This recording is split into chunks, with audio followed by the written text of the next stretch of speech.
Hello, everybody. Um, we're coming back to this neat old project here. Hello from the beautiful shores of Lake Winnebago. We've had a big temperature change in the last week here. We're down to about 69 degrees. And, well, I guess this is an after video here. We ended up restoring these or replacing these inch and an eighth pine, what would be a small casing on this dormer, and then sanded everything out, filled all the holes, um, and recaulked with quad OSI. Oops. This, in between this crack here, there's a copper flashing that's running down onto this roof. It's bent. In some places on the other small dormers, they were protruding past maybe, I don't know, an inch or something to nothing. It's like a valley tin. And so in between that joint, I use quad OSI because it will also adhere to metal. And so I know this looks a little bit rough up here. And then underneath the block, where it meets the slate, there's another piece of the copper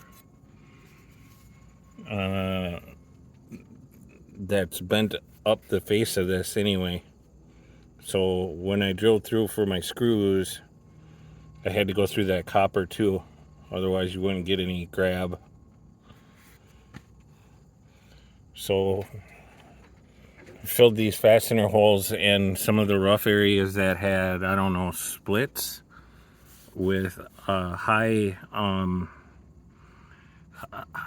it's, I don't know, it's called like super heavy hard reinforced spackling. It has fibers in it. And then came and sanded this out. It's super hard right now.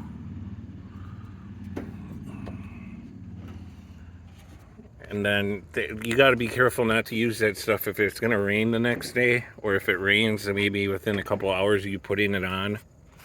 Doesn't seem like it's going to get a hold very well, but I was fortunate last night. And it also says on the can that, or the little, I don't know, whatever carrying container, it says that it can fill holes up to 5 inches, but I have not been using it for that. If the hole is that big, I'd replace it. No, I'm way up and back. And like I said, the painter is going to be following me around. So I'm just trying to get all the wood and carpentry related things ready for paint. And then I guess I just wanted to show you how cool this is. This is the old carriage house. And then this is the back corner, you know, where it meets the back driveway and parking area. And then they have this awesome little porch with its own arched doorway, a little walkout porch. You can sit out here and have coffee. Pretty cool. And then the awesome views that I get looking up this beast. It's coming in at 1812 and all the slate. It's just like, I can't imagine doing the slate on this back in the day, but it's awesome. So you can see how they got it going up that dormer. We're having some problems with some of the old slates coming loose, but that's not my trade. I think they're going to be looking into getting somebody to come and do some repairs.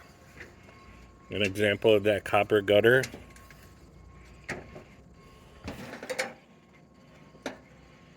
And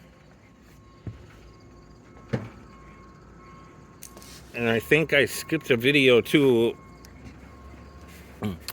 Last week was when I TLC'd this whole driveway side. And maybe I'll do another video before I get out of here. I have to come back next week for some other minor things. But yeah, there it is. In the back here, they don't have the same style of vertical mulls as what they do over there. I hope my camera's getting it. I'm holding out up past the scaffolding to show.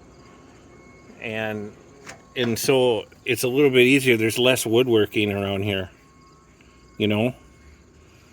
It's like they spent the money on that mull system and architectural details on the sides of the house that were visible from the street.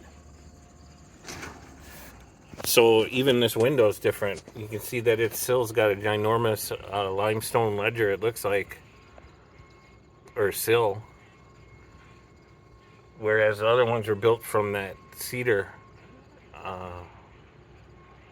product. It's pretty interesting. I just really like this back here with this nice little thing. That doorway that I showed earlier will show you, it will reach in from a stairs, like a midpoint of the stairwell or the top of the stairs. I can't remember. We'll be going in there later this winter, I think, to do some finished carpentry work. So, thank you. Pretty neat.